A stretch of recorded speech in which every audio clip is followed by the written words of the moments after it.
Nagtulungan ang pulis at mamamayan sa paglilinis ng kalsada sa La Castellana, Negros Occidental. Yan ang balita mula kay Patrolwoman Andrea Dominique de Palubos.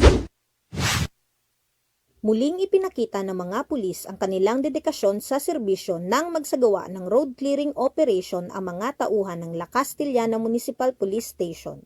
Ang operasyon ay isinagawa upang matulungan ang mga pamilyang naapektuhan ng mudflow na dulot ng phreatic eruption ng Mount Canlaon sa Barangay Biak na Bato, La Castellana, Negros Occidental noong 5 ng Hunyo taong kasalukuyan. Sa kabila ng panganib at hirap, nagkaisa ang mga pulis at ang komunidad sa paglilinis ng kalsada upang masigurong ligtas at muli itong madaanan. Bukod sa road clearing, nagbigay rin sila ng tulong sa mga pamilyang nasalanta ng kalamidad na nagpakita ng tunay na diwa ng pagtutulungan. Ang ganitong mga gawa ay nagpapatunay na ang ating mga kapulisan ay laging handang tumugon sa anumang sakuna para sa kaligtasan ng bawat Pilipino.